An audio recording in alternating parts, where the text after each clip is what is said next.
Halo semua, bertemu lagi dengan saya Mas Sayu. Kita akan melanjutkan materi kita terkait apa hubungannya pattern recognition dan intelligent agent.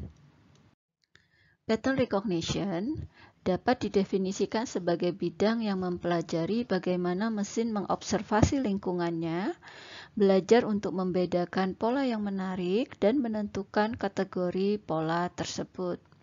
Nah, definisi ini mirip dengan intelligent agent. Persepsi dari lingkungan diterima melalui sensor, lalu agent akan menentukan aksi dari sekuen persepsi yang diterima. Dalam kasus ini, tasknya spesifik untuk klasifikasi, sehingga ditentukan aksi. Lalu aksi di sini adalah kategori, sehingga aksi di sini akan mengubah dinamika lingkungannya. Nah, fungsi utility di sini berperan untuk mengukur kinerja dari agent tersebut. Intelligent agent dapat juga didefinisikan sebagai agent komputasional yang berperilaku otonomi. Nah, otonomi di sini merupakan level kebergantungan agent terhadap prior knowledge dari desainernya saat agent mengambil keputusan. Semakin tinggi level otonominya, maka agent tersebut semakin intelijen. Agar desain agent itu optimal, biasanya didefinisikan PEAS.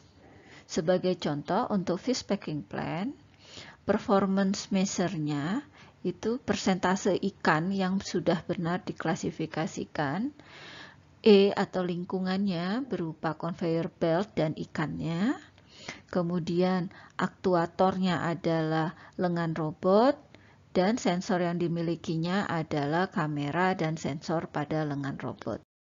Untuk desain agent, kita biasanya perlu tahu tipe lingkungannya. Dari yang pertama ini tentang sensor, apakah memberikan persepsi yang fully observable atau hanya partially observable. Kemudian perubahan state lingkungan itu bersifat deterministik, stokastik, atau strategik. Kemudian pemrosesan sekuens persepsinya bersifat episodik atau sekuensial. Kemudian bagaimana lingkungan saat agent memproses persepsi dalam menentukan aksi, apakah tetap statik, dinamik, atau semi-dinamis. Kemudian persepsinya sendiri apakah diskrit atau continue, dan pada lingkungan tersebut apakah hanya ada single agent atau multi agent.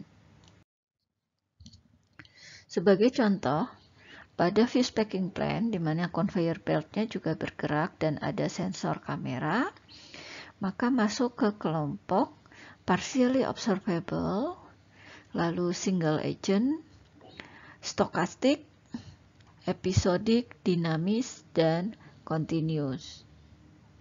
Sedangkan untuk analisis teks, lingkungannya adalah fully observable, single agent, tapi di sini dia deterministik, kemudian sekuensial karena ini adalah karena menggunakan pendekatan sequence labeling, kemudian statik dan diskrit.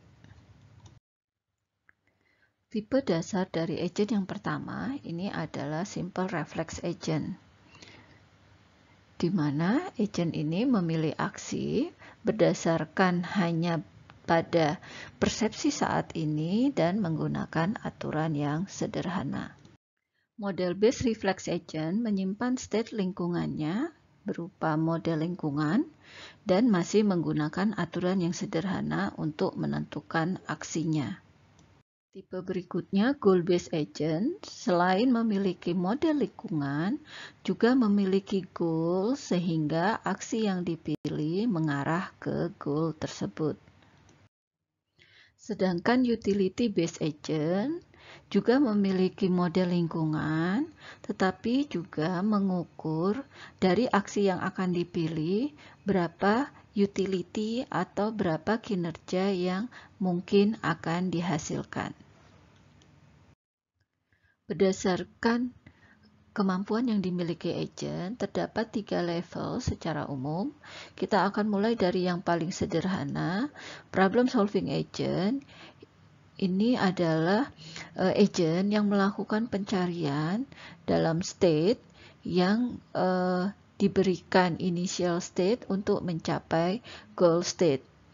Nah, kemudian berikutnya adalah knowledge based agent yang berbasiskan pengetahuan yang dimiliki, melakukan inferensi terhadap data sehingga dapat menentukan aksi yang harus dilakukan.